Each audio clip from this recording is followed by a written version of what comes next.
right, Nick. Welcome everybody back to our third podcast. We're kind of light this week. Third podcast and 3 people missing already. So just be Nick and I this week. Hopefully it goes over well. So Nick, how was your week? Back in the grind.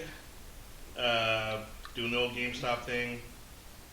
Gotta get those GPGs. Gotta get those season passes. Gotta get the Batgirl. That Batgirl though. So this is me kind of like breaking the fold here, but not even an hour ago, the water got now it's dead. Mm-hmm. So how do you feel about that? That's pretty crazy. You know, most you think most presidents and most CEOs are kind of faceless people, part of a company. You don't really exposed to them. But Iwata was really kind of the face of Nintendo. You had Iwata Asks, where a lot of people asked him developers questions. He was always in the Nintendo Directs, and he always had very nice personality. I mean, he was a programmer. He was a developer. He developed things like Earthbound and Kirby, so he was a real game developer.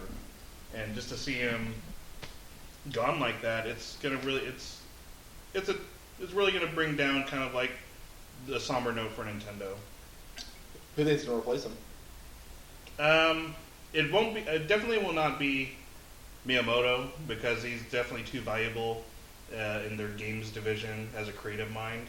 It'll probably be the other person next to him. I forget what his name was. Well, I think it'd be cool, and I doubt this will ever happen. They bring Miyamoto up, and they buy out Platinum, and then Platinum becomes part of Nintendo. And then every game becomes like a hard action game. Fucking Mario becomes like Bayonetta. That shit. All sexy and shit too. I would really appreciate that. So, what's your favorite cheese? My favorite cheese. Yeah, I was gonna ask everybody that, but apparently they're all dead. And we have Liz right now with the Dragon Radar trying to find the Dragon Balls. My favorite cheese is Dick cheese. Dick cheese. That's It comes off nice and smooth. You can spread it on a Ritz cracker. It goes well with any wine. I like pepper jack. So you stole my real answer. No, my week's been kind of meh. Liz, we're actually recording this in Liz's new place, so I hope to move all this crap in here. All 3 chairs, a dresser, and then the TV. So, if we want to upload any depressing pictures of this on the video, we could certainly do that. Yeah, it's just like stock images of a new apartment. That's basically what it is. Other than that, I've played more getting into New Vegas. New Vegas is alright. But Xbox actually had a really good sale this week on the Xbox One. Yeah, I finally got the season 2 of Killer Instinct. I was holding out on that one. Although I do feel cheated that they make the fucking second season 40%, but the entire package is 60%. Like, you just can make a good deal for everyone, but fuck it, I bought it. And it's a worthwhile package. I mean, it's not my favorite fighter. I'll always go to Street Fighter as my main fighting game. But Killer Instinct is deadly. I have to give him credit for taking a Western fighting game that, in my opinion, was not really that great to begin with in the 90s and actually making it a solid fighting game that the FGC enjoys playing is pretty impressive. Speaking of Street Fighter, what do you think about Ken? He got revealed at Comic-Con, which is weird. He's an ugly-ass looking motherfucker, I can tell you that. Yeah, he looks really a little homely. They didn't even fix his face. But I was surprised that they would even announce somebody at Comic-Con.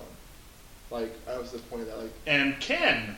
Yeah. We didn't have no idea they were going to put Ken. Well, a lot of people were thinking that they were finally going through, Street Fighter 3, where, not all the original stage cast, the first 5 fighters, Blanca, Ryu, Chun-Li, Guile, and Ken. Well, of course Blanca's going to be in there because Ono has a hard-on for him. Well, I know, because somebody was saying that the whole stuff, because the interviews where he's wearing the Blanca shirt, he has little Blanca statues, it's a lead-in for somebody else being announced, and not Blanca. Because I don't play Street Fighter, but it's I want new cast. I want Mike Hager to finally come back. Well, just give me Rainbow Mika and her ass lab. So we're going to start this off with the opinion question. I was reading this article online, and they're basically saying, the fan base believes that the video game industry is failing the fans. And there's a couple examples. Basically, the one that got me was Star Wars Battlefront. How there's only 4 maps or 4 worlds, no story mode, and so I'm not sure. They originally announced that there would be no Jedi versus Jedi mode. So did they change that, or there's no Jedi versus Jedi? I haven't really kept up on Battlefront just because it looks okay to me. It looks good. I'm not in the up in fury back in 2005 we had space battles that took battle in space. I mean, They could have done that, but I mean, I'm pretty sure their focus is basically keeping the action tight, keeping everything happening so when you're a trooper on the ground, you can see TIE fighters and all this kind of impressive shit going on. They're making a spectacle. It's not about creating this big galactic war, because that's the kind of experience they want you to have. And if you don't agree with that experience, well, that's EA. They'll sell it to you as DLC. And then I noticed another thing too is like where more developers are going Kickstarter. Like look at the guys from Mighty Number 9, the guys doing Bloodstained, like Bloodstrain. Like they kind of left like the big game industry behind and like, you know, we're gonna go do indie. So do you think that's a sign of like the video game failing? Like, the more the people like the head honchos are like, you know, this is a moneymaker, don't really worry about our fans. Like what's your thoughts on that? Well, I think the thing about Kickstarter is they basically, so some use it as a pitch that, hey, we don't want to be under the thumb of big publishers. We want the freedom to make the decisions that we want, and we want feedback from the fans. We don't want someone breathing down our neck saying, oh, you have to have this bullet point on your box, and we need pre-order DLC, and we need a season pass to sell to GameStop, and we got to do all this shit. They want the autonomy to do whatever they want. And a lot of fans, flock to stuff like that, like Project Obsidian, a lot of developers like that. And then of course when what's his name, Inafune did Mighty Number 9, people were like, oh, finally, a new Mega Man in quotes game, especially since Capcom seemingly doesn't want to do anything with Mega Man anymore except to sell you $150 fucking helmets. Mega Man's dead. Like Mega Man is dead. He's not coming back. Retro. They'll whore out his image on shirts and they'll bring retro collections, but as far as new Mega Man games, no, they're pretty much done. But now fans are starting to push back because Inafune's new Kickstarter for Red Ash, whatever the fuck you want to call it, is not performing to the expectations that I'm pretty sure he had for it. Their minimum goal is 800,000, and it's about 8-9 days since it started, and it's only raised about 400,000. It'll be lucky. It most likely will clear the minimum goal, but it's definitely not going to overshoot, and not in the level that Mighty Number 9 did. I noticed that too. I was watching it, and it was like, and then in the caption, it was like, it's gonna be like Mighty Number 9. I'm like, then you're basically making a clone of the game you're making. And just to be even clear, the Kickstarter is very terribly put together. First of all, just to clear the minimum 800,000 that it's asking for, we're not even talking about a full game. We're talking about the first few episodes of the game. So it's more like you're paying to get a tease of what could be. Clearly, he wants millions so he can make the full game, but they're not going to reach that. They're not going to get that level. And on top of that, what was that? What the fuck else was I going to say? Yeah, so they also have the tie-in anime. The tie-in anime is also not pulling in as much Kickstarter. Mighty Number 9 has not even come out yet, and people are already complaining about its visual style and how it doesn't really look like it plays a lot like Mega Man. Isn't it like a 2.5 action adventure game? Like kind of like Mega Man, right? Yeah, I mean, it is 3D graphics, but it's not doing any twisting or turning. It's basically like, how do I describe it? It's kind of like the PSP Mega Man's, like the Mega Man Powered Up. It's 3D rendered, but it is on a flat, two-dimensional plane. Yeah. I mean, I'm still buying. I mean, if it actually gets good reviews and it's everything it's cracked up to be, I'll still buy it. It does look like it could be fun. Is it a full $60 price? For the physical copy. To get the physical copy, it is $60. If you just want the playing game as a download, I believe it's $30. Why would you not get the playing game by itself? Because I want the figure for the character that is a very poor ripoff of Mega Man. So, do you think the video game industry is failing the fan base, or do you think we're setting our expectations too high?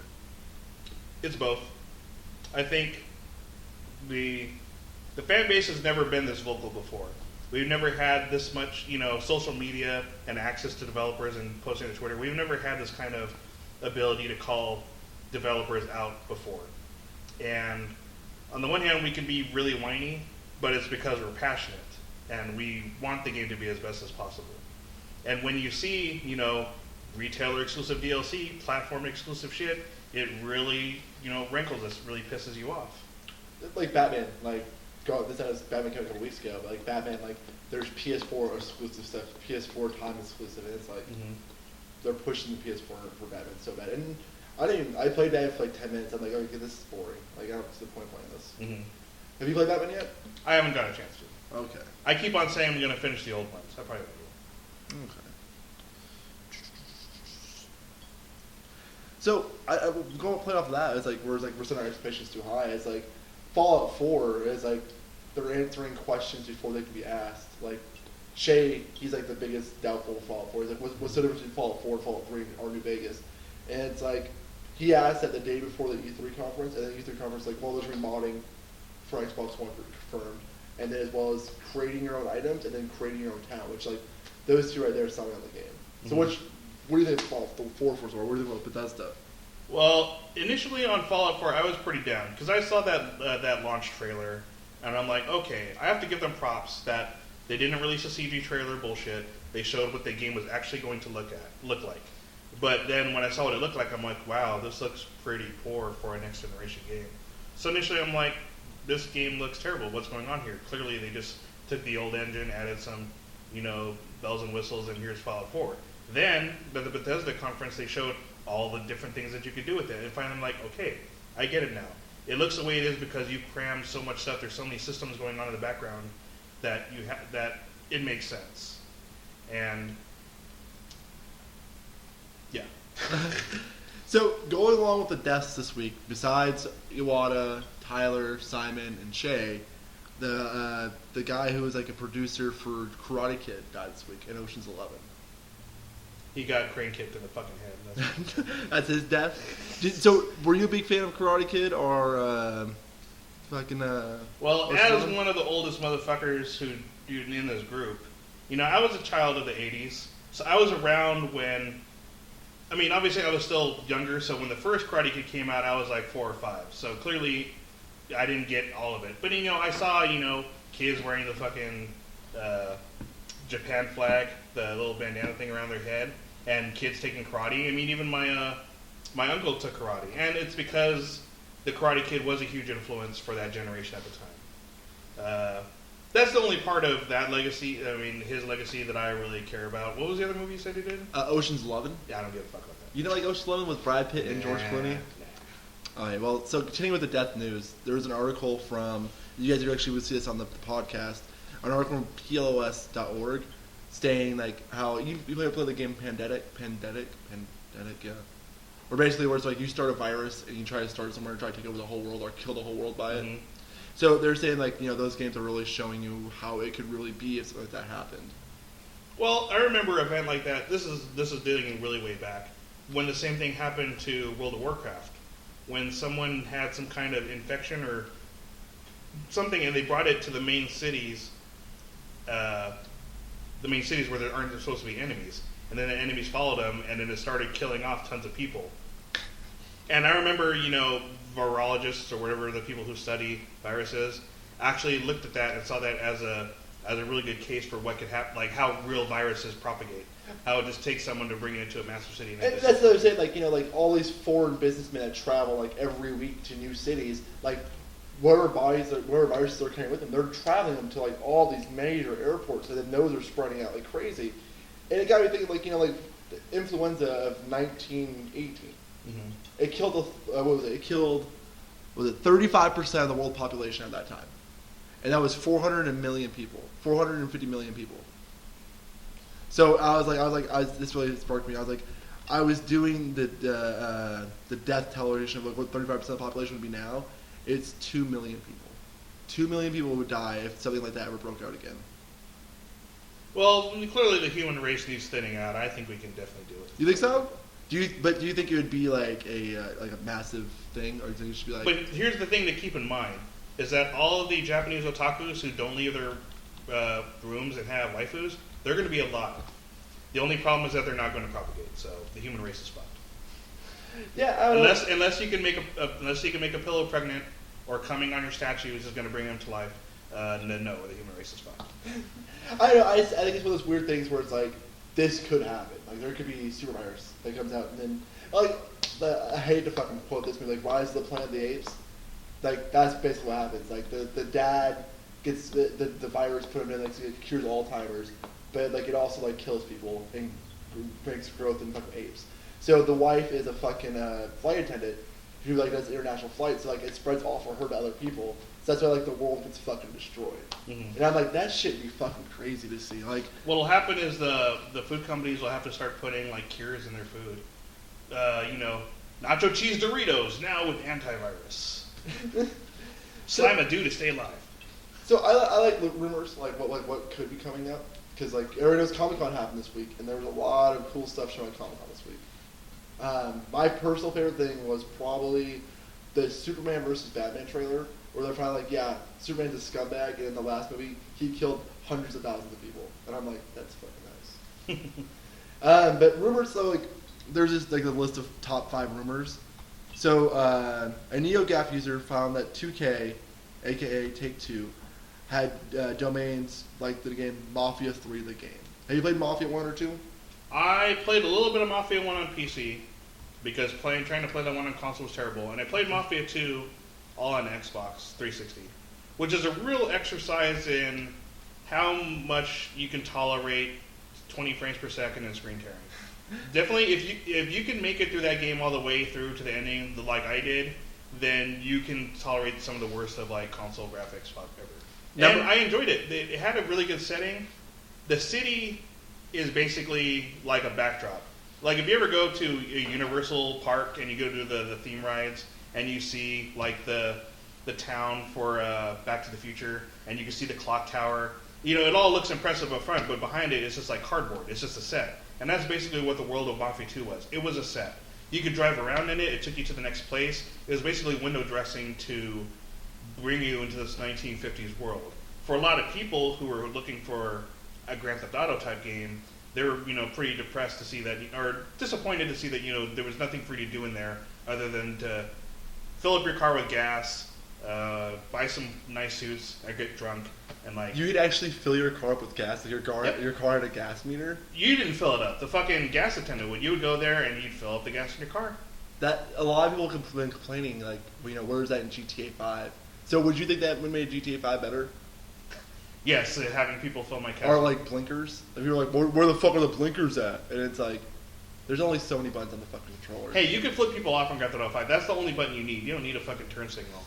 So number 4 was this guy on Reddit said that he had a prototype of the failed Nintendo Class PlayStation. Mm-hmm. Do you think it's real? Do you think it's a real thing? I do believe it's real. Really? The story that, from what he framed, what he said happened was his father worked for a company that was.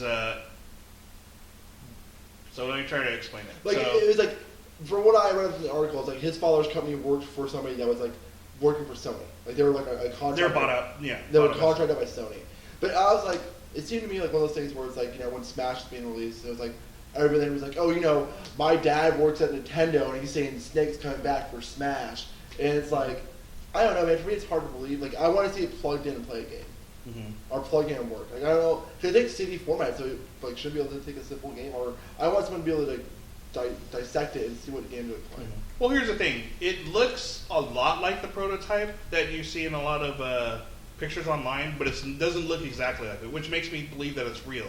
Because if you were trying to fake it, you would look at those old pictures and you would try to copy every single dial and nozzle that would be on there, but it didn't. It definitely clearly looked like it was a near final prototype. And when you think about how people's attitude, like people in corporate attitudes are towards things, it very well makes sense that, like, oh, look, this is a bunch of junk. Take it with you or throw it out. They don't see the value in some kind of old prototype or machine that, is just laying around. Well, because he was like, I found it, my dad's at it. And it was like, I would have think Sony and Nintendo both would have had like the lockdown on that shit where it's like, okay, this isn't legal building. Mm-hmm. That's what I feel about it. I can see where you're coming from, like where like it looks like too old to be like something that people modded, Mm-hmm. design. And you can see it has the yellowing of the plastic, which I don't know how well you can fake that, but definitely that happened to Super Nintendos. They have that yellowing of the plastic. That's just what happens, natural aging process, and just sitting around some guy's attic for like 2 decades. So to go with this rumor, and we're already talking about the Xbox One sales this week. Somebody got a screenshot of Prototype 2 on the Xbox One marketplace. Mm-hmm. And they were saying it was supposed to be a July 14th release. Do you think it's gonna be like an HD remaster version, or do you think it's gonna say like, this is our first game of many to come that's backwards compatible with Xbox One 360? I think it's about as HD remaster in quotes as it is just taking the PC version and just running it on Xbox. Because Prototype 2 was a flop. Like I didn't like Prototype 2. I liked the first one a lot. The second one was kind of meh. I never played Prototype 2 or Prototype 1. Definitely, Prototype 2 didn't add much to the franchise. It was kind of like more of the same. The one big thing that I saw was that each arm could have a different ability. Mm-hmm. So your left arm could have a whip, and your right arm could have the blade. So in the first one, you either were stuck with the blade arm with both arms, or the whip with both arms.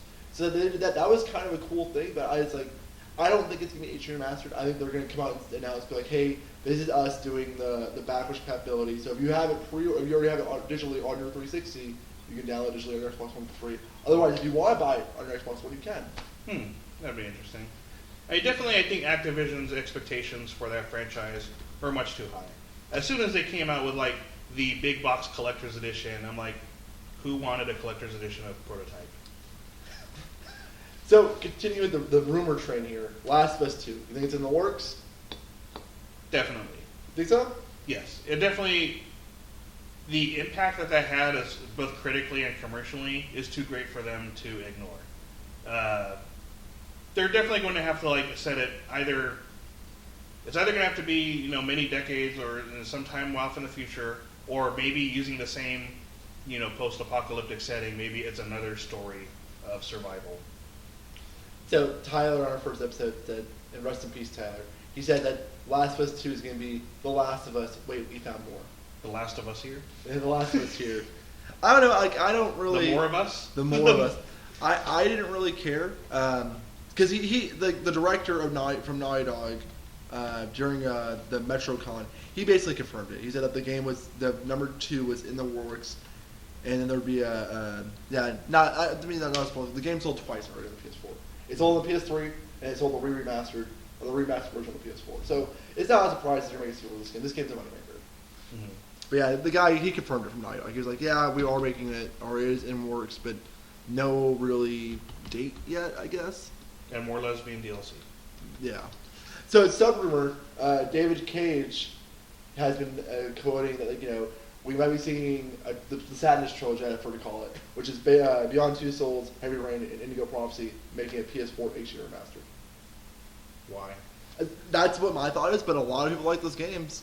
Well, first of all, Indigo Prophecy is way too fucking old to get an HD remaster. In fact, it actually did get a remaster sourced for PC. It basically looks exactly like it did in 2004, with slightly better textures. And looking at that now is just horrid. And there's still not good. And there's still the awkward polygon people grinding on each other. So first of all, let's just leave that. In my opinion, none of his games have been good. All 3 of his games, the Sadness Trilogy have been shit. Indigo Prophecy is really bad. It's a really bad really bad thing. Heavy Rain was it had a cool idea, but it was the story is so stupid. How are you this is a spoiler for a game that came out 5 years ago, or if not longer. You're one of the characters you play as is the killer. So he kills somebody, but yet you don't get to see that. And it's how do I see that? I'm playing as a character in his real life.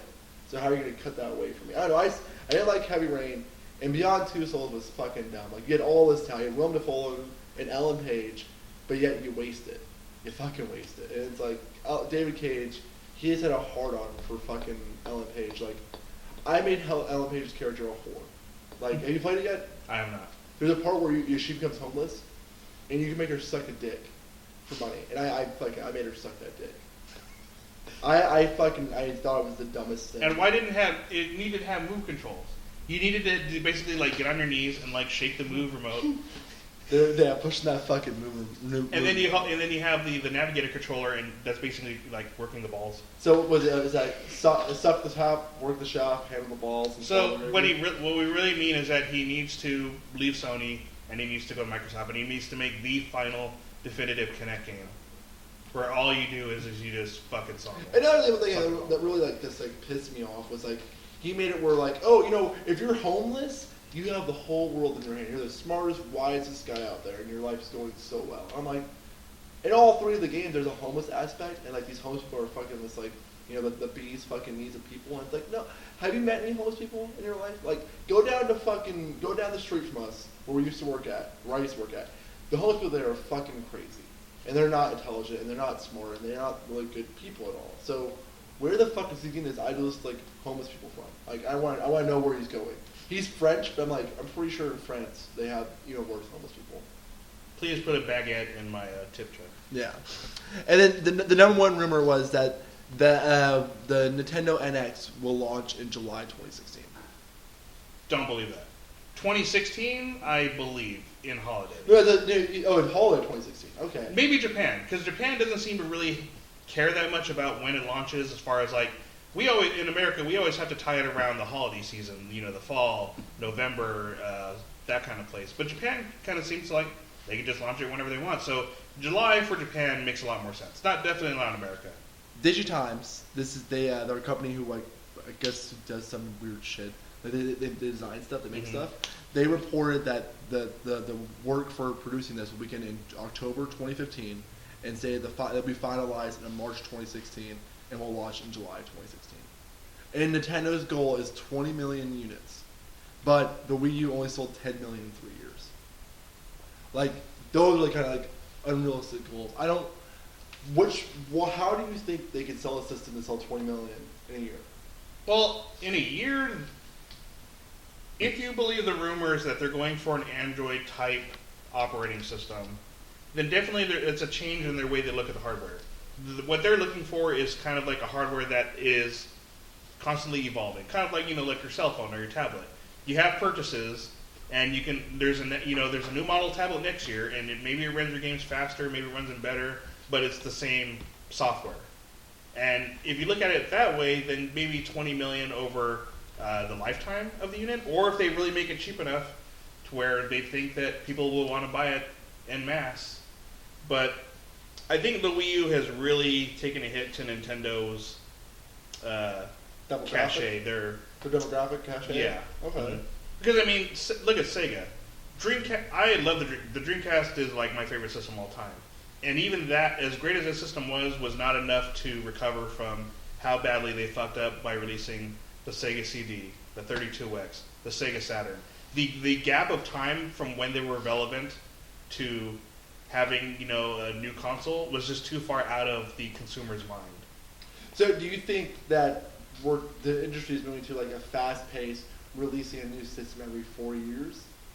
I think that makes more sense. Because if you think about it, if you can do the same thing on PC, if you can have software that works the same on a low-end unit and a high-end unit, and the only thing that improves, textures and frame rate and all that kind of shit, then why aren't you doing that? I'm actually surprised that the PS4 and Xbox One launched as, solid, this is our unit, this is the unit that's going to be from now till 5, 6, whatever years from now, and it won't deviate. I was actually surprised that they stuck with that type of platform instead of doing, the PC or Android or iPhone type thing where you have a base experience and then new units come out that just, improve it. I think, I doubt this will ever happen, that Sony and Nintendo both need to come along the point where it's or even Microsoft was to the point where it's they're going to release a set system, and then you're going to be able to interchange the parts. So it's okay, well, just let you guys know this month we have this new RAM coming out that you can install and do yourself, and that was going to increase your experience with the game. Well, think about what happened. Think about what happened to the expansion port. The expansion port used to be a standard part of every old school console. You flip over your console, hey, look, here's an expansion port. What the fuck does it do? I don't know. They haven't released anything for it. So I'm surprised that they actually took that out, because one of the things that really killed the Xbox 360 and the PS3 for as long as a lifespan as they had was the lack of memory. 512 megabytes of memory was not enough to keep that unit going for as many years as it did. If it would have had an expansion port where you could just improve, just add another 512 megabytes of RAM, it definitely would have made games look longer. The PS3, couldn't you take it apart and put a laptop and hard drive in there? Well, that's talking about increasing the storage space. I'm talking about actually the RAM for graphics and memory. If they would have had an option where you can increase the memory the same way that you could put in an expansion pack on an N64, games would have had a lot better textures. The world would have been a lot larger. They wouldn't have, as long as they lasted. The the games would have been as hindered as much in the later years of their lifespan as they were. I agree with you. I think that it's not really modding, but I do think that systems need to deserve to have the way. Like, I do think that part of it, obviously, it's a cost-cutting measure. Why create an expansion port? Why have all this extra plastic and this other shit sticking out there if you're not going to use it? One, and two, definitely they want a closed unit. They don't want the risk of someone tinkering around there, creating like a mod chip or something, interfacing with it. Yeah.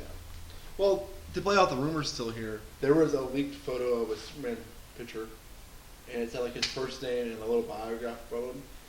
People are rumoring that it's going to be a Superman game or a Suicide Squad game. Mm-hmm.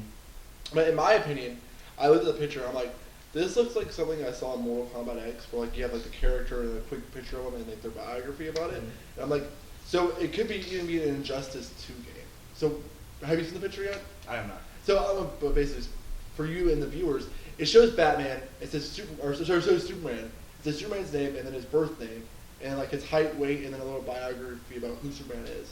Does it have his blood type? Because if it has his blood type, then it's confirmed Japanese dating game.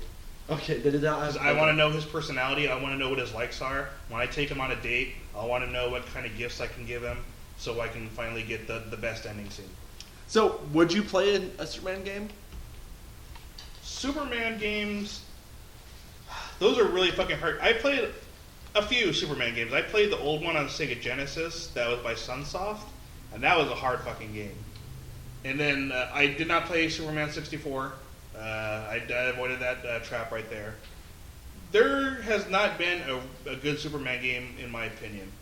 There is one thing I thought that was kind of neat about Superman Returns, the game that came out a long fucking time ago, was that instead of giving Superman a health bar and kind of like, if Superman takes enough damage, then he dies, the city, the world had kind of like a life bar.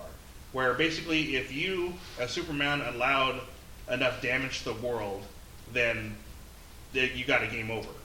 And I thought that was kind of a cool idea, making it to where Superman had to protect the world instead of like, oh well, if I die, level over.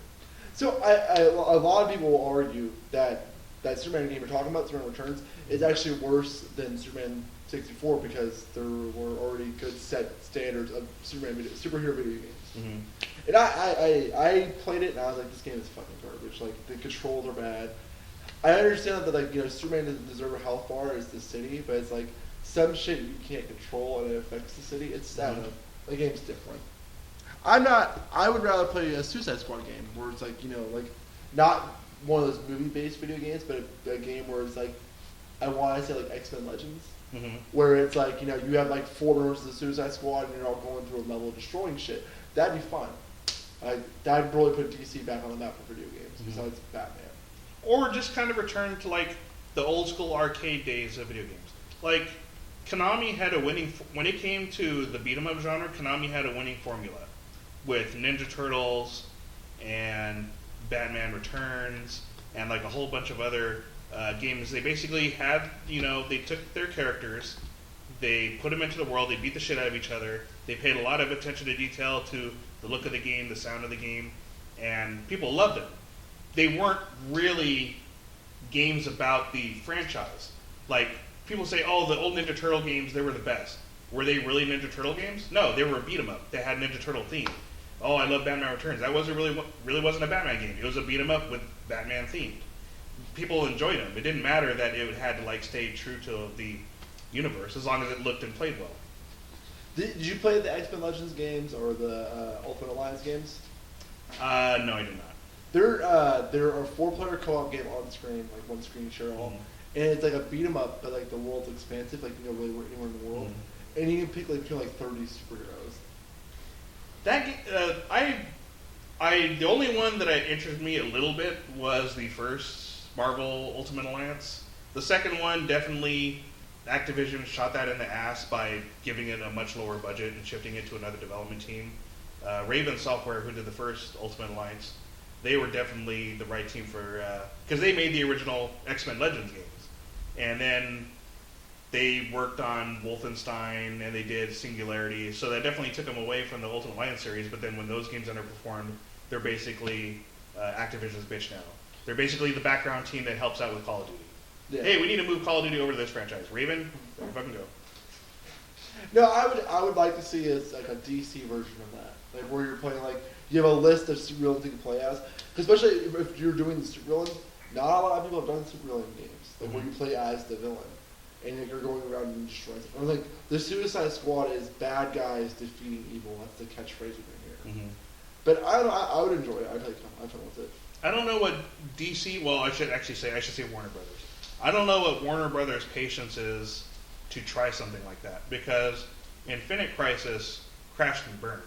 They didn't even give that a chance to really like find its legs. That was the one where you can make your own DC hero? It was kind of like I think it was like a MOBA. It was a MOBA with DC characters, and I think that only like DC Online. No. It was it was like League of Legends, but it had like Joker and it had Batman and it had like different universes. But that only lasted a couple months, and they're in the process of shutting that down. Even though people spent money on it, it barely lasted. Well, here's a good fact for you. Stone Cold Steve Austin, the Rattlesnake, is going to be on the cover of WWE 2K16. Well, whatever takes him out of that, cardboard box in the alley. I'm just glad to not see John Cena on that show anymore. I fucking hate John Cena. He is Vince McMahon's creative character. Like, he started out as a white rapper, and now he's like, a soldier, loves America, and the dude's fucking Canadian. What was your favorite wrestling game? So, I have to admit, I'm not huge on wrestling games.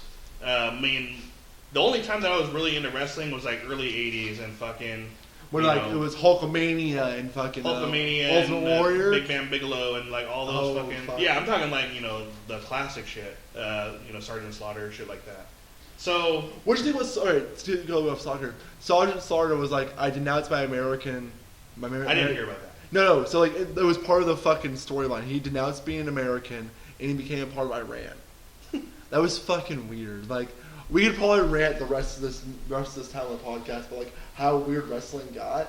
Because I was watching Botchmania, they had the last WCW Nitro episode, and it was like how they were like it was showing the show, and like the longest match was 4 minutes and 17 seconds, and then everything else was plugging WWE, and I was like, are you fucking kidding me?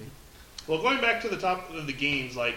I guess what some people consider like the golden age of the wrestling games, like the N64 or ones. Even SmackDown vs. Raw of 2007. That's probably my favorite wrestling game, where you could create a character and then go through a storyline, and depending on the choices you made, the storyline altered. Now, see, the one that I like the most is probably the most simple, and probably the one that most people don't like because it didn't have the amount of customization and create a character that you get in the other WWE games. I liked WWE All Stars. It was made by a crew. It was like one of the last THQ wrestling games before they bit the dust. It had a lot of classic. If I remember correctly, they had a couple of the classic arcade developers. Like it had one of the guys that made NBA Jam. He worked on the game, and it definitely had that old school feel. And I liked the over the top cartoony muscle body look. I don't really care for the realism of the SmackDown or the 2K wrestling games. Yeah, because I bought 2K15 for buy 2 get one free sale at Best Buy, and I had traded in right away. Mm-hmm. I was like, it's too realistic. Like, where they want to keep it towards it's reality.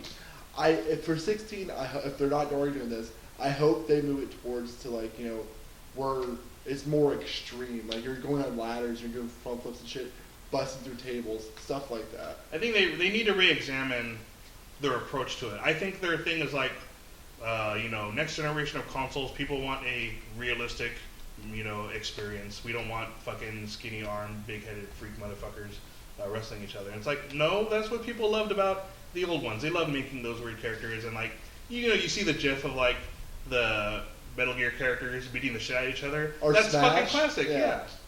Yeah. No. I don't know. I would like to see a game that's unrealistic, more where I'm able to do a moonsault somersault off the top of a Hell in a Cell match. That'd be fun. But now it's all realistic, and it's kind of took the fun away from the game. Where I can the old setup was circle grabbed, and then after you hit circle, you hit triangle, square, X, or circle again, and do a different suplex, and then after that you hit a different button, a different angle to do like certain things. Like if you hit circle up, my guy would do a choke slam, or circle down, tombstone. I wish there was more creativity because the creativity warriors kind of went down, and then on top of that, I wish it was more like WWC All Stars. Like if you guys have not played WWE All Stars, go buy it. It's one of the best wrestling games out there. By the way, still one of the best ones. Def Jam, Vendetta. X gonna give it to you. 5 for New York. Yeah, Vendetta. Speaking of Vendetta, the Deadpool speaking of X, he was in the fucking Deadpool trailer. Which is pretty fucking hype, yeah. In more video game news, a lot of people out there you can play the NCAA games for football and basketball.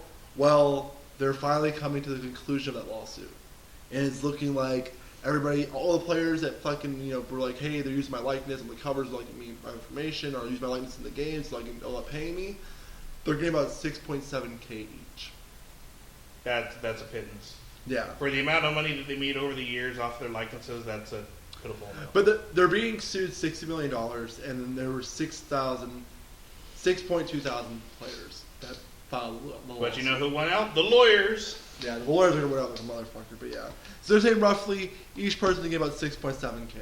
That's kind of shitty, but it's like, because most of the people that they use, like, the likeness for it, or get upset by it, like, any of the main guys on the covers, they're already in the NFL making millions of dollars. So this doesn't really affect them, so why are they even caring? Do you think college players should get paid for play football? Yes. Really? Yes. Why do you think so? Because I believe that the whole thing about, they're student athletes, I believe ideally it should just be that. It should just be they're student athletes and you have people who attend their games and they support them, and that would be it. But as soon as you start having coaches who are paid, hundreds of thousands of dollars, even millions of dollars, as soon as you have corporate sponsorships, as soon as you have video games, and you have all this shit, all these millions of dollars being spent around them, I think they deserve a cut of that. It's a thorny subject because I don't think they should be treated as like NFL athletes, but I don't think that they should not get nothing. When you hear stories of like college athletes not being able to eat at night, and you're fucking performing out there, and you see yourself like in some fucking video game, and you think you're a big deal, but really you're just a poor student, who can't study for your test because you've got a fucking game. That's pretty fucking sad. What's up, Liz? No, I was not phone. And this is the part where I sing a cappella. Hey, acapella, yeah, I'm gonna get top beers and break with that $4 cash. Okay. Well, everybody, thanks Liz for stopping by tonight. Liz, say goodbye to the fans. Bye. All right, Liz is out. Fan, singular. The singular fan, But no, I agree with you. I think that they should be played, but I don't think it should be one of those things too where it's like where they're going out like looking for these people like, hey, we'll give you a full scholarship. Is that the same thing getting paid? Like the full scholarship, like, because I know I have a couple buddies who are in college right now, because I'm way younger than you are. They should, because when they get them, the part of their scholarship is food. So I don't know how these people are going hungry at night when the school is providing them food. There's a breakdown in something. Something is not right. I agree with you. So, what do you think of virtual reality? I think that it's not complete without all the different utensils and tools that go around with it. Japan needs to work on that fucking, dick sucking machine that goes along with it. The auto blower too, man. Have you heard that yet? No, I haven't. All right, we're gonna do a quick break. I'm gonna take a piss. So if you guys hear any meat slapping effects, you don't worry about that. Yo, there's a fucking spider in here? What the fuck?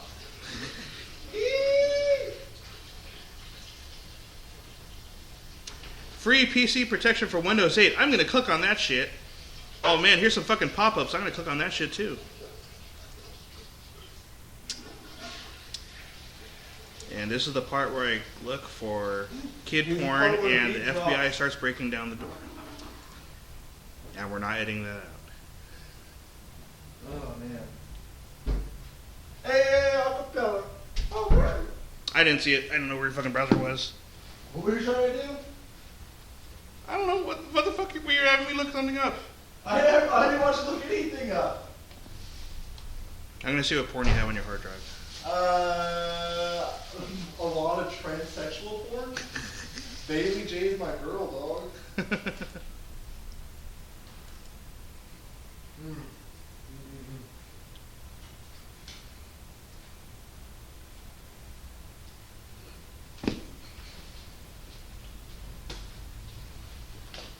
And we're back. We're sorry for like the 2-minute delay there of us pissing, having a good time. Pissing in each other's mouths. Yeah. It's what we do. You know, Simon, they're not really into it. That's why they didn't show up for the show. So, there was a thing, speaking of virtual reality still, there was a thing saying like the guys who are making Paranormal Activity, those like shitty fucking like low budget movies that are making a lot of money. Mm-hmm. The next movie will be their last one. It comes out in March 2016. And then after that, they're going to be making a video game for virtual reality. It makes sense. I don't know, personally, I'm not really into the horror movies in general. Horror games, also really not my thing. But, I don't know, I think the current state of the horror movie genre is like really played out. You could definitely do something with VR, making it an interactive experience. So, do you think it's going to be like a jump scare, like Slender? I would really fucking hate that. Or would you think it'd be more of like a Silent Hill, like, you know, it scares you because you're really a monster? Well, something like PT scare. It was more unnerving, and that's one of the things that made PT scary to me, was like the unnerving factor of like the fact that it was constantly looping and you didn't know what the fuck was going to happen, and you thought, well, maybe I solved it this time, and then you go into the same room and you're like, shit, how the fuck do I get out of this room? And then of course the fucking ghost whatever chick, you know, comes and runs at you.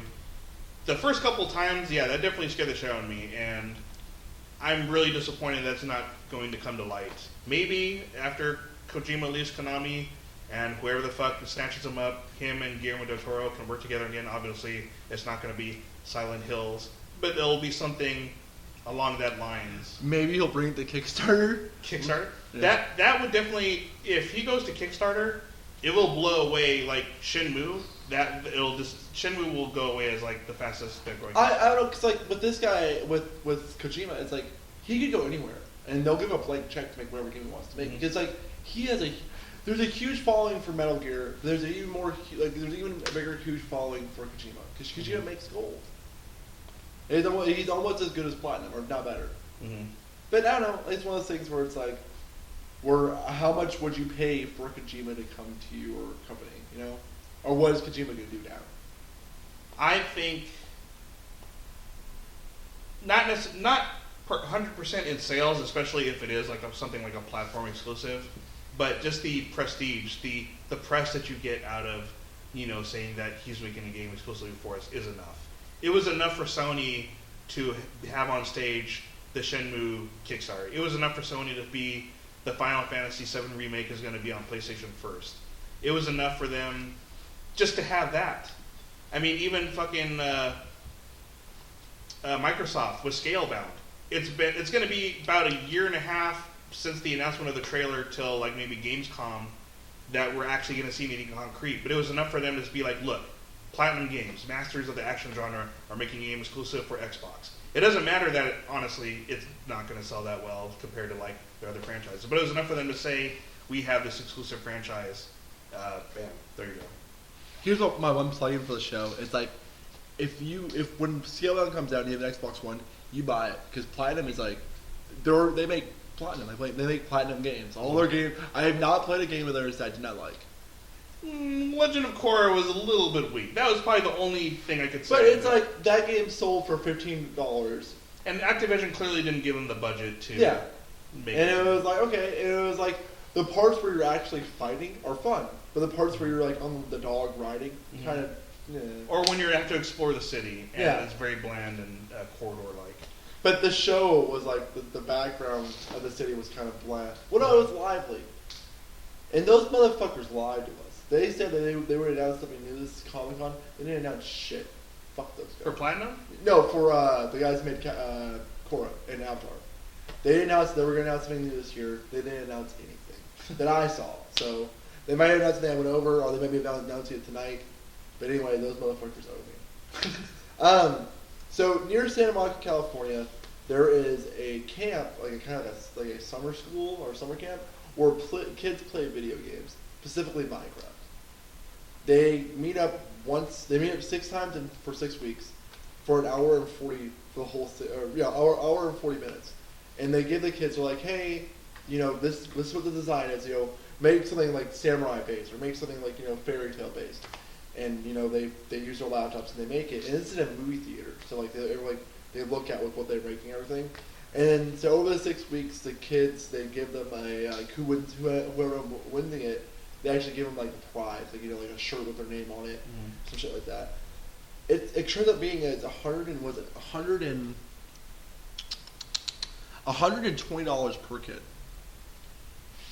for your kid to get away from you for an hour and 40 minutes. And it's like, where the fuck is that money going? Cause I reading the article, it was like saying like how playing video games is more healthy like for your brain than playing a sports like soccer or baseball, and then as well as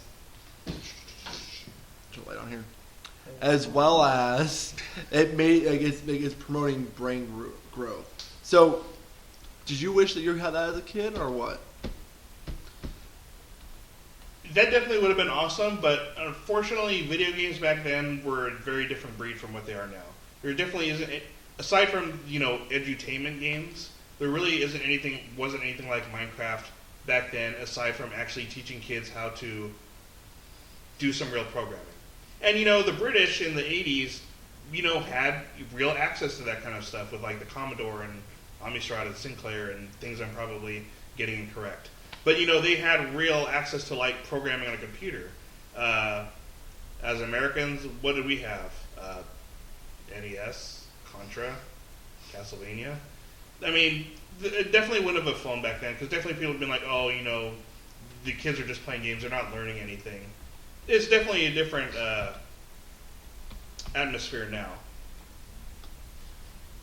So, I agree with you. I think it's like one of those things where it's like, back when I was a kid, I don't think they done it. Like, they couldn't get away with it. But I also think it's kind of like not poor parenting, more like, I just want my kid out of the house for an hour a week, so I don't have to deal with them. Mm-hmm. And it's like, okay, they're playing Minecraft. It's nothing special to me. And here's a real challenge. Why not tell them to take everything they learned from Minecraft and actually build real shit? Here's a fucking pickaxe, and go to fucking woods and actually make something. If I come back in 2 days and you haven't built like a fucking castle and like a working rail system, and then that's it. You're fucking kicked out. So speaking of Minecraft and like other like kid friendly stuff, did you see how much PewDiePie makes a year? Yes. In a year, Mm-hmm. 7.1 million. That's fucking ridiculous. And then the YouTuber behind him was a female who made 4.1 million for just opening Disney boxes, like Disney toy boxes. Mm-hmm. That's fucking ridiculous. It is ridiculous, but it's not because... I mean, here's the thing. I don't care for PewDiePie and his style of entertainment. It's not my thing. Look, that's PewDiePie for you. He just yells at the fucking mic. But I don't blame him, and I don't judge him for making the amount of money that he does. It's the system that YouTube and Google has put in place where, they get like a cut of like the advertisements, and just as a result of having billions of views, they get to make the money that they have. That's more of a issue I have with them than I have with any of the YouTubers who are profiting off of it. And the thing is that they're getting a fraction. We're complaining that they're getting 7.4 million, but they're getting billions of views. That's billions of money for YouTube and Google. So, and then not even that. The people who are his what are they called? I want to say kind of like a producer for music, mm-hmm. Like the person that he's with. So like if there was ever a content ID match, they take care of it. Mm-hmm. Like how much money are they making? Because most times it's like a 40-60 split. Mm-hmm. So it's fucking. I think it's ridiculous. And then ultimately, what it comes down to is, same thing with like athletes and actors. I don't really think that athletes and actors should be paid the millions of dollars that they get. But when you're in an entertainment field, or you're working a sport where there's tons of advertisers and sponsoring deals and things going on, then you deserve to get a cut of it. It's kind of a sad world where just for doing something like that, you make that much amount of money. I don't think they're worth that much. I don't think PewDiePie is worth that much, but it's what they deserve as a result of what the larger companies get a cut of. Yeah, I see where you're coming from. So, speaking of money being made, what do you think about pre-orders? Are you pro pre-orders or con pre-orders? I think the purpose of pre-orders has been lost. The initial point of getting a pre-order was you wanted to secure a game. The store, didn't get many copies. You're basically guaranteeing that you had one available for you. And then for pre-ordering it, hey, you got this cool little tchotchke. And you got, Oh, and speaking of pre-orders, like back then in the 90s, pre-order deals were pretty fucking sweet. You would get actual physical items, art books. I remember Working Designs had like the little punching nun when you got like, I think it was one of the Lunar games or something. Back then, pre-orders were actually meant something. Now pre-orders are just DLC codes. They're meaningless little things that just print out on a receipt, cost the companies nothing. It's just something to, entice people, throw it on a YouTube commercial and be like, hey, pre-order at GameStop, you get this, pre-order at Best Buy, pre-order at, 15 different retailers so you can get the full experience. Or you can just wait, 4 or 5 months to get it all there. I still pre-order stuff.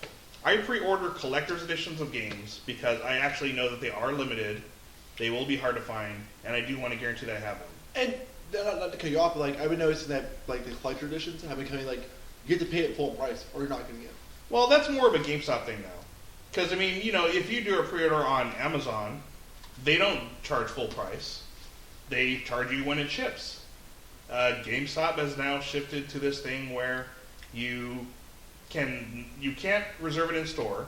You have to either pay it in full in store all at once, even though you're not going to see it for like 6 months or a year. Or maybe if you're lucky, you can still do a reservation online and you can do it that way and they'll charge you when it ships. But but coming from the side, like, I used to work for GameStop, I see where they're coming from. We're like, how many collector editions do you have in the back? I've been in your back room. There's a fucking Titanfall for Xbox One collector edition still up there.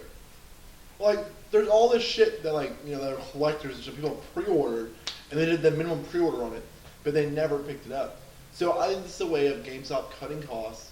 I'd say, like, hey, if you're going to pay full out for this, it's going to get shipped to your house. Mm-hmm. So there's no way for you to cancel it.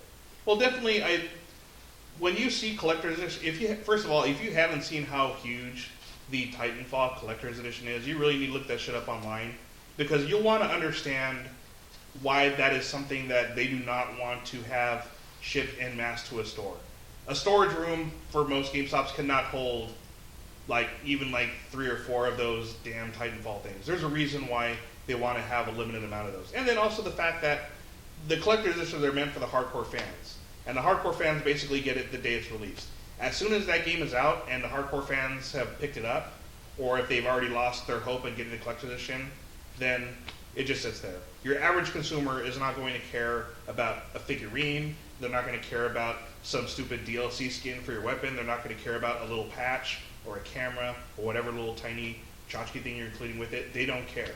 And as soon as you miss that opportunity to sell it within the first couple of days, it will sit in a GameStop for weeks or months until they discount it enough to where it's basically like, please, buy it, get it out of our store. The one thing that when I used to work with you, we always hoped for was there were days where we moved new to pre-owned, and it's you would hope to see a fucking collector's edition on there. You're like, okay, I'm getting some cool fucking swag today. Mm-hmm. I know I got the Blacklist fucking airplane that flies really well, by the way, and it was that's probably where they're cutting costs.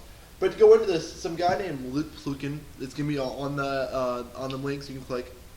He's basically saying we shouldn't pre-order, and how companies are playing, companies like GameStop and Best Buy are they're falsely promoting games, saying this game is really good, or it looks really good, or I played it and it's really good. Mm-hmm. You've worked at GameStop and you know how it is to you need to push pre-orders. Mm-hmm. So do you feel like it's false advertising at all? What I feel is this: it's pre-order serve this purpose. One, it's to goad you into buying it at launch. They want you to buy it at full price as soon as it's released, because they know that if you don't pick it up at launch, you're just going to wait for a price drop, and they're going to lose that amount of money. So that's one reason. The other reason why is they want to lock you in. The retailers, the big companies, Target, Best Buy, GameStop, they want to lock you in for a purchase at that store. It doesn't matter what kind of things they're going to throw at you, but if they entice you enough to put down your $5, then it's like, we've got you. You're going to come here, you're going to spend your money, maybe you have old games you want to sell us, then you get your trade-ins, and maybe you want to buy the DLC, maybe you want to buy the strategy guide, maybe you want to buy an extra accessory. It's all about locking into you to guarantee that you have a mindset that I'm going to buy this game at this place because I want this bonus. Now, my feeling, there's some DLC that's worth it, and some DLC that they do charge like, a decent amount of money, and then there's some DLC that's worthless. If there's something like you get a free bonus weapon, that's pointless. That's meaningless. It's something that, helps you out in the first hour or two of the game, and then you find something better, and you never use it again. There's stuff like map packs, which are kind of worth the deal, or Goro, but Goro should have never been sold as a separate character to begin with. Goro should have been part of the game. That was some horse shit that Warner Brothers came up with to get you into that. Same thing with fucking, WB is kind of a shitty company lately, especially, pre-order Batman to get the Harley Quinn experience, and then people find out that the Harley Quinn experience is 20 minutes. Well, and then it was like, oh, if you want the Red Hood experience, you have to pre-order games. And that was also a very short experience as well. Yeah. I don't know, and then, so the article I was reading is kind of convoluted. He's like, well, why would you pre-order the physical copy when you can just buy the digital copy? And it's like, okay, so now you're locked with that game for the rest of your life. Mm-hmm. You can't return digital copies on Xbox One, PS4. Mm-hmm. You have, 48 hours or 24 hours on PC now?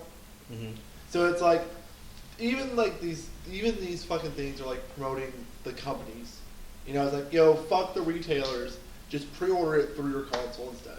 Mm-hmm. That's what I got from it. But I don't know, do you prefer digital or do you prefer physical?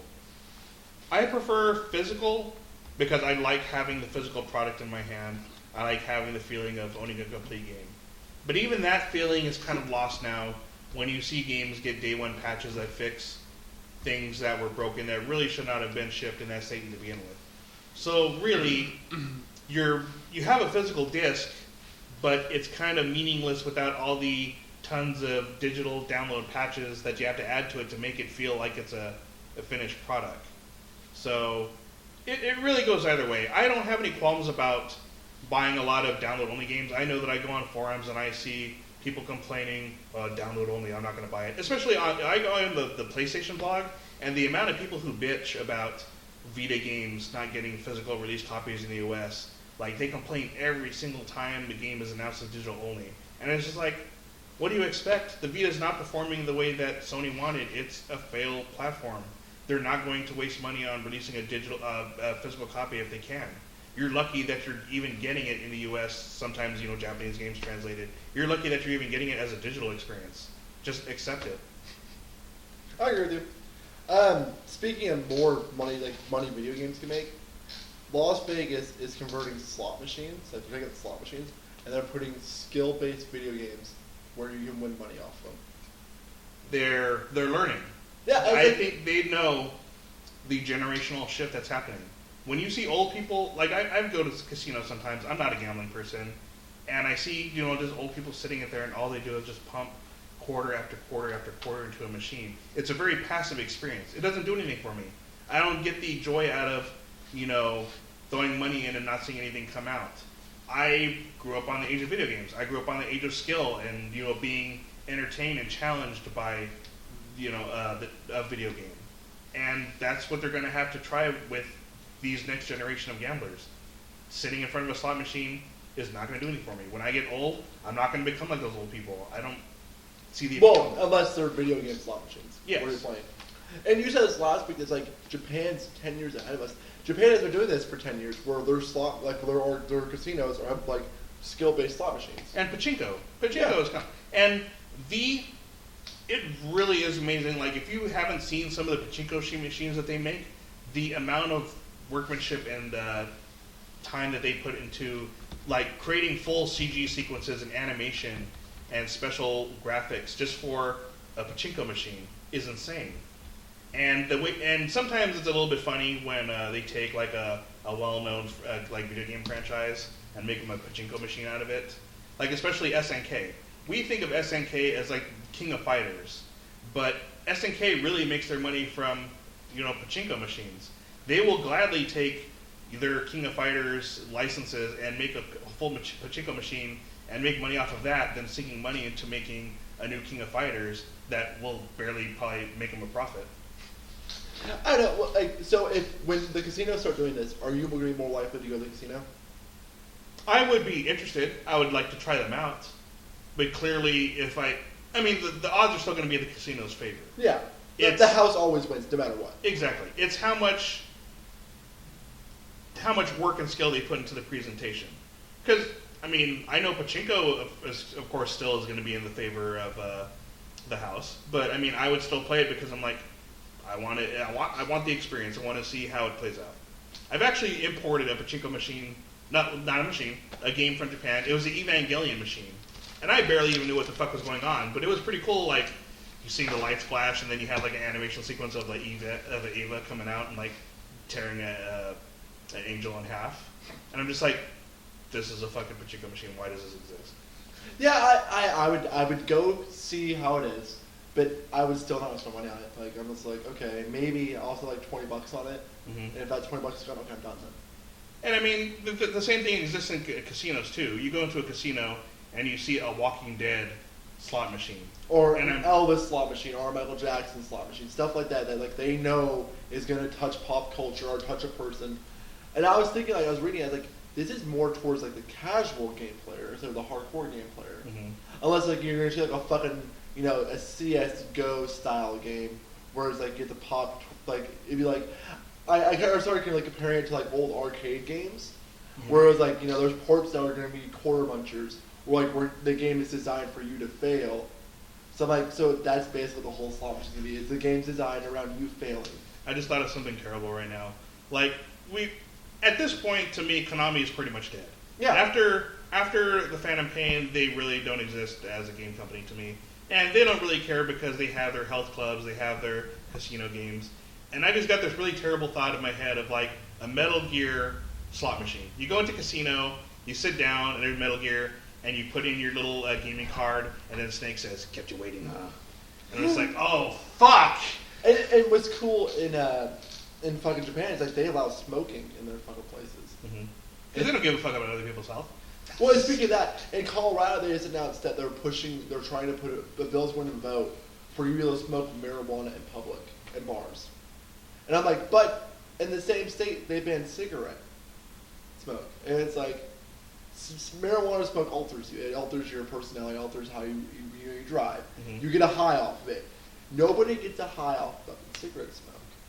So that really pissed me off. I'm like, why is it okay to smoke marijuana cigarettes in the store or inside of a busy place, but not a cigarette smoke? And it's like, it kind of upsets me because I take medication that gets altered by marijuana smoke. It causes me to have seizures. It does the complete opposite. We're supposed to slow down my heartbeat. It increases it. It causes me to seize out. So I can't be around it. So I guess I'm a little on the biased side. So what do you think? Do you think marijuana smoke should be allowed in businesses, or do you think it should be at home use only? I think I'm more for it being a home experience. Because I don't, if you're cool with it, then fine, great, that's cool. Go stink up your entire house. I don't give a fuck. But as soon as you go out into public, then you have to start being considerate towards other people's needs. Now, if you want to eat a fucking marijuana edible, if you want to munch on a brownie or some candy or any of that stuff, then okay, fine. You're not polluting anyone else with your stank air. You're just getting high yourself. I don't have a problem with that. Yeah, I totally agree with that. Like, it's like people say the same thing about cigarette smoke, but it's like cigarette smoke isn't altering who I am. It's not has any bad side effects of any medication I'm taking or any medication I know of was either altered by a regular cigarette. But marijuana cigarette has so many fucking altercations. Like if you're taking heart medicine, it can literally cause the complete opposite. So where your heart medicine is actually doing worse to you than actually helping you. So I don't know. I would prefer for it to stay at home or be edible, where it's just you taking the effects. Because it's like if alcohol was able to, like if I was drinking a beer and it was affecting you, then therefore it'd be a completely different sort of alcohol. Bars would be a completely different place. Yeah, imagine if like beer or alcohol was a vapor. And as soon as you stand into a bar, like it just pervaded it. And it wasn't just you getting yourself drunk, you were getting everyone drunk. You'd be like contact drunk. Yeah. It'd be fun. Bars would be going out of business. So, do you like comics or manga, right? Manga. You like mangas? Manga, not manga. Well, I don't give a fuck. I'm American. So, what is the worst comic book or manga movie? Ooh. In my opinion, it'd be Spider-Man 3. I don't know, comic book. I mean, I'm probably reaching towards something obvious here, but like Steel with fucking Shaq. Oh, that was pretty bad. Yeah, but so I was reading online, and it was like the top 5 comic book games, and number 5, X-Men Legends 2: Rise of Apocalypse, one of my favorite games. Number 4, Spider-Man 2. Number 3, Arkham City, which, okay. Number 2, Turok: Dino Hunters. What? I did not know that was a comic book. I looked it up and it's a comic book. And then number 1, Telltale's Walking Dead.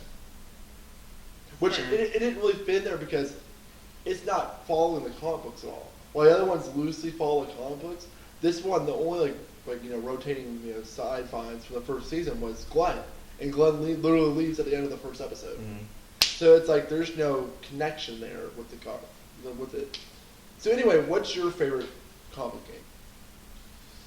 game? See, I don't read too many comic books. Or manga game.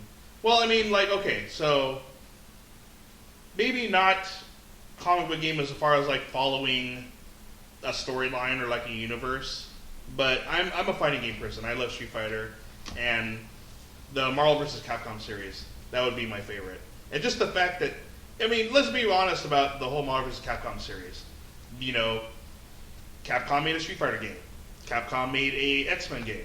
They had a very similar art style, working on the same engine. They were just like, well, fuck, what if we just took through these two sprites and these engines together and made a fucking fighting game? And at that time, Marvel isn't the juggernaut that they are now. I mean, basically, they're just like, okay, fine, go ahead and do it. They would let Capcom do anything they wanted to with their universe. Now that doesn't exist. There's no way that Capcom could go to Marvel. We will never see a Marvel vs. Capcom game again. It will never happen. I don't think Capcom has the money to do anything like that again. I think the Marvel vs. Capcom series is dead.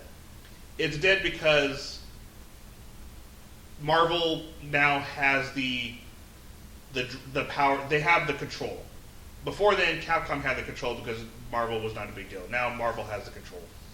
Yeah, I don't think Marvel vs. Capcom is ever gonna happen again, and I'm kind of disappointed that because was it the fucking Marvel Champions or whatever bullshit was, like the free play game? That game's fucking bad. Like it's really awful. And it's one thing that sucks that we may not see it on Marvel vs. Capcom. Okay, understandable. The other thing that sucked about it was the fact that after their license expired, which was about 3 or 4 years ago now, that they couldn't even continue to make patches or updates. Yeah. If they would have allowed them to make it like a living experience where they could continue to adjust things that people saw were broken or needed fixing, or even add more characters to it and have it live for a couple more years, that would have been great. But the fact that it just kind of stopped dead and here, this is your final product. And since then, the FGC has been treating it pretty well. I mean, there's glitches they found that haven't completely broken the game. It still is a viable competitive game. It is losing steam though. I don't know, last year at EVO, one of the commentators said that Marvel's Capcom 3 was dead. And yeah, this year I knew, I think last year a new guy ended up winning it, like a guy that never played it competitively, but played it for fun, he ended up winning it.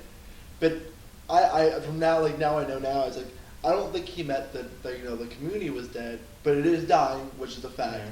But that it's a dead series. Like Mega Man, it's we'll never see a new Mega Man game. We'll never see a new Marvel's Capcom game. Well, I mean, here's the thing. My feeling about Ultimate Marvel as a competitive fighting game is that the finals can still be really hype. In fact, the fact that Ultimate Marvel is still... So the EVO lineup is basically... Ultra Street Fighter is the main final. That is the final match that you'll see. Number 2 is Smash, right? Smash no. Before Ultra is Ultimate Marvel. And the reason for that is they said... Basically, Ultimate still brings in the highest amount of viewers on the tournament. That shit's way too fast. I cannot watch Ultimate. Like competitive people, like they're going way too fast. What I find is that the high tier matches, like the very finals, are still hyped to watch because you still can see a lot of like.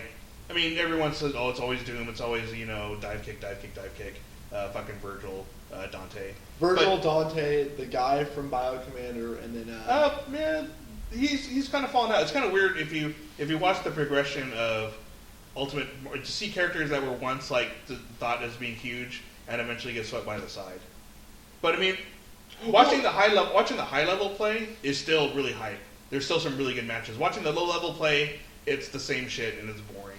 Like speaking of like characters getting pushed to the wayside, like look at MKX. Mm-hmm. The first update, Takeda was top tier before the first update. Mm-hmm. And the first update comes out, Takeda goes bottom tier. Like no one's using him anymore. Because it was like, oh yeah, Takeda was he was fun to play. It was like, he had weird, no comebacks. And then it was like, I can't remember what they updated. But basically it was like, Takeda, useless.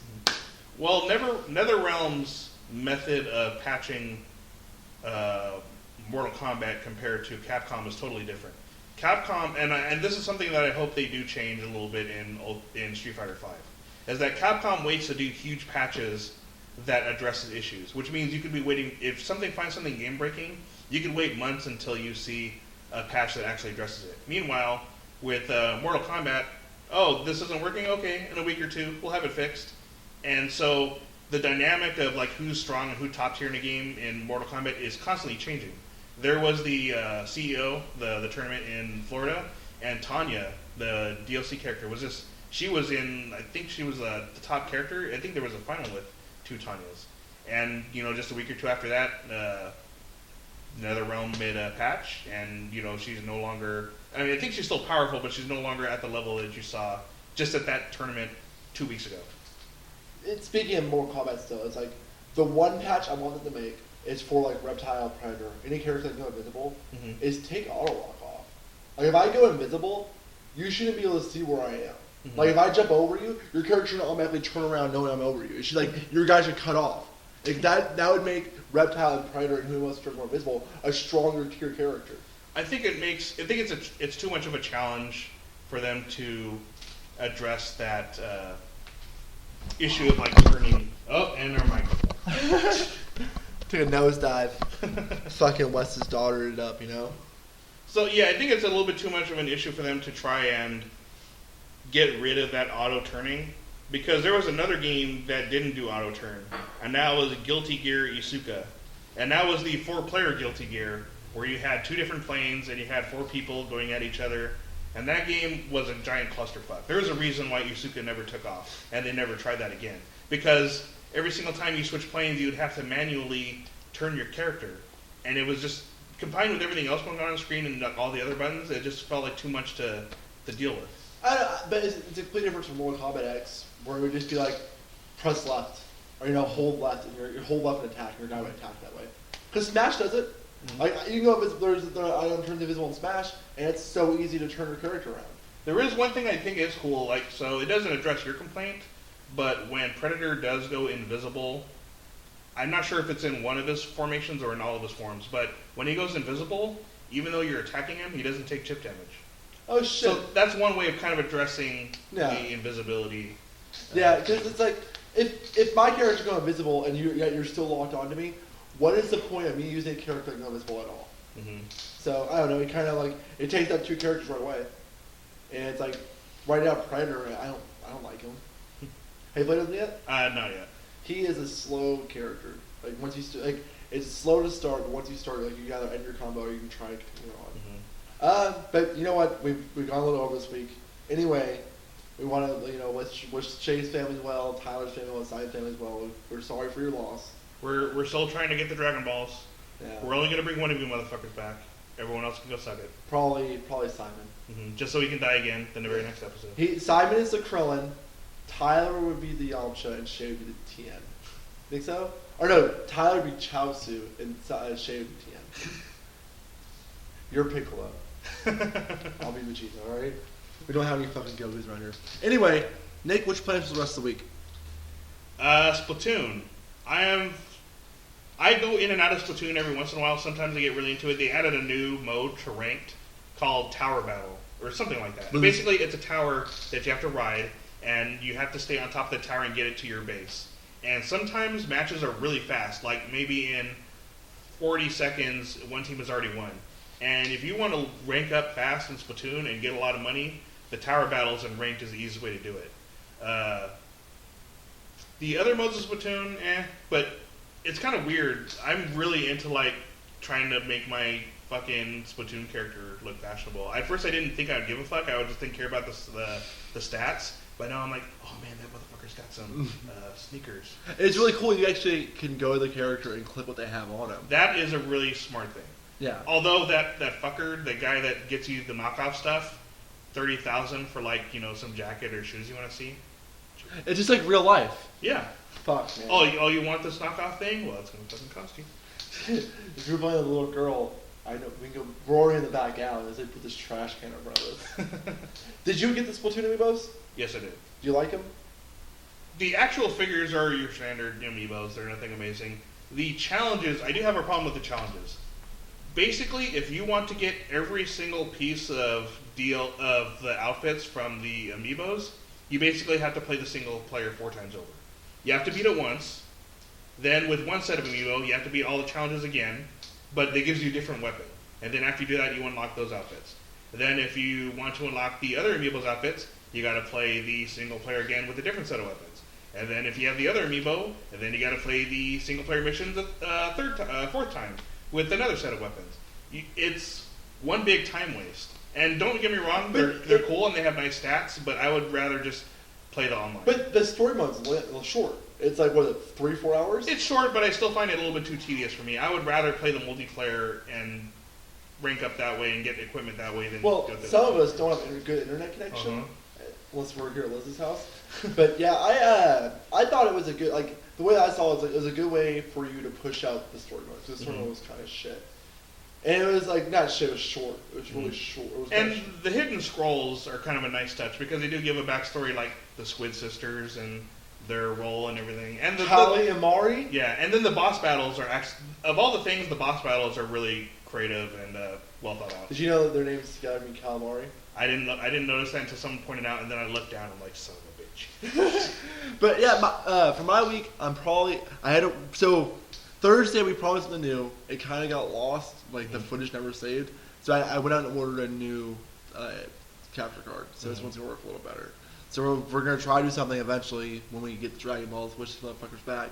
But and then what'll happen next week is that one of us will die, and then it'll just be a podcast of one. Solo podcast. I'm not gonna die, and you're not gonna die. Piccolo never dies. None of us have anything to do. So if all those other motherfuckers flake out, at least they'll be just. Yeah, it'll be us. So we want to thank you guys for listening to our third podcast. We hope you guys have a good day. Nick, want to go to a bar? Sure. We're going to go to a bar. Everybody have a great day. Thanks for listening.